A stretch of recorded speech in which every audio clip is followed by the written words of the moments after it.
नहीं तो कल खुलेगी। ये गुंडा करती है, इसके पीछे वर्दी है, गुंडा करती है, इसके पीछे वर्दी है। नहीं करेंगे, नहीं सहेंगे, नहीं सहेंगे। ये दोषी को गिरफ्तार करो, गिरफ्तार करो, गिरफ्तार करो, ये दोषी को गिरफ्तार करो।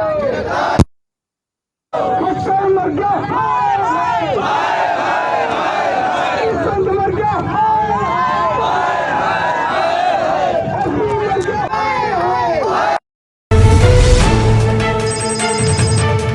सर, आज जो आप जींद ज़िले में आए हो, हरियाणा के जींद ज़िले में, आपका कैसे आना हुआ है यहाँ पर? जींद जिले का तो क्या कहने, यहाँ सभी को पता है कि एट्रोसिटी का ये गढ़ है। यदि हरियाणा में सबसे ज़्यादा इस देश के दलित समाज का कहीं बहिष्कार जैसी या अन्य घटनाएं जैसे उत्पीड़न होता है तो वो जींद है। जींद तो राजधानी है उत्पीड़न की। और जैसे आप सभी को पता है कि कुछ दिन पहले गांव खापड़ में एक 11 साल के बच्चे को झूठे चोरी के इल्ज़ाम में पीटा गया और फिर जो है गांव वालों ने उसका विरोध किया तो वहाँ पर सोशल बॉयकॉट किया। उसी तरह की घटना जो है छात्र में हुई। छात्र के हमारे जो हैं खड़े हैं भाई साहब गुरमीत जी, इनके साथ उत्पीड़न हुआ तो वहीं पर इन्होंने जैसे विरोध किया तो वो कुछ विशेष जाति के लोग ये चाहते हैं कि ये जो समाज है ये दबा कुचला रहे। जैसे सदियों से हमारे पूर्वजों ने जो गुलामी इनकी सहन की थी, ये चाहते हैं कि हम भी सहन करें। लेकिन आज जो है बदलाव हो चुका है। आज जैसे बाबा साहब ने कहा था कि 100 दिन बकने को जीने से बढ़िया एक दिन शेर की ज़िंदगी जिएंगे, तो आज युवा इस चीज़ पे बखूबी उतरेगा और इन मनुवादियों का मुंह तोड़ जवाब देगा। भले ही ये बहिष्कार करते रहे, लेकिन भीम आर्मी इस बहिष्कार को नहीं मानते। हम तो जूते के नोक पर मानते हैं ऐसे बहिष्कार को।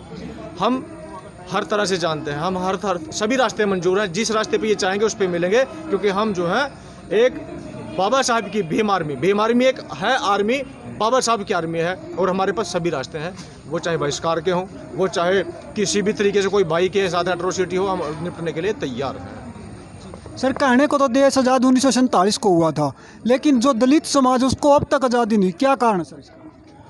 उसका कारण ये है कि कहीं ना कहीं इसमें हमारा भी दोष है, क्योंकि जब संविधान इस देश में लागू हुआ, हम देखिए एक शब्द आपने यूज किया कि कहने को तो है देश 1947 में आज़ाद हुआ, लेकिन इस देश के जो दबे कुचले शोषित इस देश के बहुजन है वो 1947 में कतई भी आज़ाद नहीं हुए थे। वो जिस दिन इस देश में संविधान लागू हुआ तो उस दिन जो है उनको अधिकार मिले, तो उस दिन वो आज़ाद हुए थे।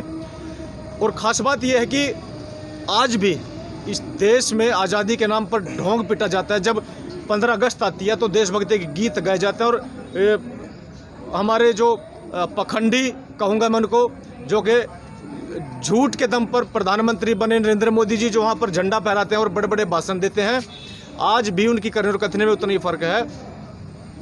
वो बिल्कुल भी 1% भी जो कहते हैं उसको पूरा नहीं करते। और हम तो आज भी जो है आज़ादी महसूस नहीं कर रहे हैं। आज भी यदि हम आज़ाद होते तो इन लोगों की हिम्मत थोड़ी ना थी कि हमारे लोगों का बहिष्कार करते। आज भी हम जो हैं आज़ाद नहीं हुए। हम आज़ाद उस दिन होंगे जब इस देश में हर व्यक्ति, हर इंसान समानता की ज़िंदगी जिएगा। उस दिन हम आज़ादी समझेंगे। सर, 75 साल हो गए देश आज़ाद हो गए, लेकिन 80 समाज कब आज़ाद होगा? जिस दिन 80 समाज खुद चाहेगा उस दिन आज़ाद होगा। कुर्बानियाँ देनी पड़ती हैं। अभी आपने आज़ादी के शब्द यूज किया, आज़ादी के लिए भी कुर्बानियाँ दी, और सबसे ज़्यादा यदि कुर्बानी थी वो 80 समाज ने दी। हमें खुद की आज़ादी के लिए भी कुर्बानियाँ देनी पड़ेगी। पहले हम गोरे अंग्रेजों से लड़ रहे थे, आज हमें काले अंग्रेजों से लड़ने की जरूरत है। पहले उनका गुलाम था ये देश, अब इन्होंने गुलाम बना लिया, लेकिन अब ये गुलामी सिर्फ थोड़े दिन रुक जाइए। अभी भीम आर्मी उस मंजिल तक पहुंच चुकी है। भाई चंद्रशेखर आज़ाद को हमने अपने नेता मान लिया है और हमने ये तय कर लिया है कि भाई चंद्रशेखर आज़ाद जी को देश की सत्ता तक पहुंचाने का काम करेंगे। जिस दिन भाई चंद्रशेखर आज़ाद उस सत्ता तक पहुंचाने, हम जो हमारा सपना है वहाँ तक पहुँच गए तो फिर हम आज़ाद ही आज़ाद हैं।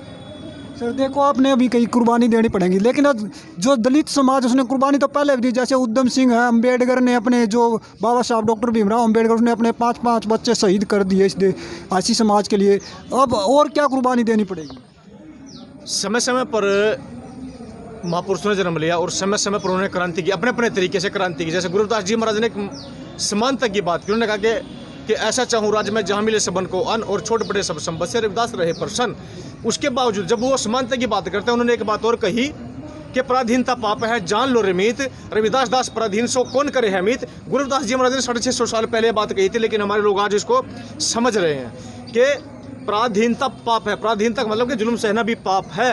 और जो जो जुल्म सहने वाले लोग होते हैं उनके साथ कोई मित्रता भी बर्दाश्त नहीं करता। आज जो है युवा समझ चुका है कि आज हमें जो शब्द गुरुदास जी ने 650 साल पहले कहते हैं उन पर चलने की जरूरत है। आज हम आज़ादी लेकर के रहेंगे, उसके लिए चाहे हमें कुछ भी करना पड़े।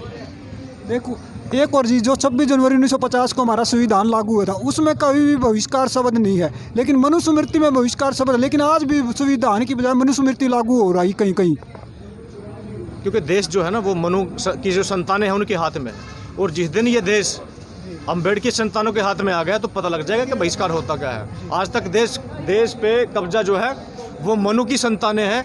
जैसे आपने कहा कि मनुस्मृति में ये लिखा है कि बहिष्कार शब्द, आज तक ये देश रहा मनु की संतानों के हाथों में, और जिस दिन ये देश अम्बेडकर के संतानों के हाथों में आ गया तो ये जो बहिष्कार जैसे शब्द है ना ये ख़त्म हो जाएंगे। फिर इस देश में जो है फिर वही खुशहाली होगी, ये देश फिर वही सोने की चिड़िया कहलाएगा। इस देश में हर व्यक्ति खुश रहेगा, खुशहाल रहेगा।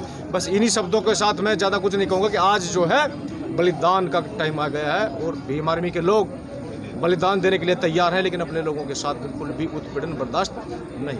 सर एक और आखिरी सवाल है मेरा आपसे, जब इस देश का राष्ट्रपति से जो भारत देश है ये, लेकिन कहीं भी कोई भी देश है एक राष्ट्रपति से बड़ा कोई पद नहीं होता, लेकिन आज दलित राष्ट्रपति भी दलित है, जब भी ये बहिष्कार और दलितों को अत्याचार सहना पड़ रहा है, ये क्यों? क्योंकि देखिए राष्ट्रपति एक संवैधानिक पद है, उनके लिए मैं कुछ कहना नहीं चाहूँगा, लेकिन एक बात कहूँगा कि जिस देश में सबसे बड़ा पद आपने कहा कि राष्ट्रपति का होता है, जिस देश के राष्ट्रपति को ही मंदिर में जाने से रोक दिया जाता है, उसको हार करके पुष्कर मंदिर में वो जाते हैं, पुष्कर मंदिर में सीढ़ियों से ही जो है पूजा पाठ करके भेज दिए जाते हैं।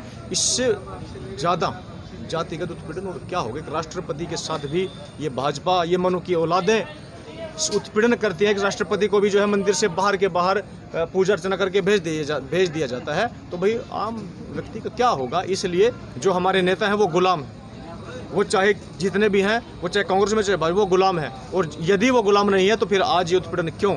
और यदि उन्होंने अपने सही तरीके से अपने समाज के लिए काम करना शुरू कर दिया तो सामाजिक उत्पीड़न इस देश में ख़त्म हो जाएगा बिल्कुल।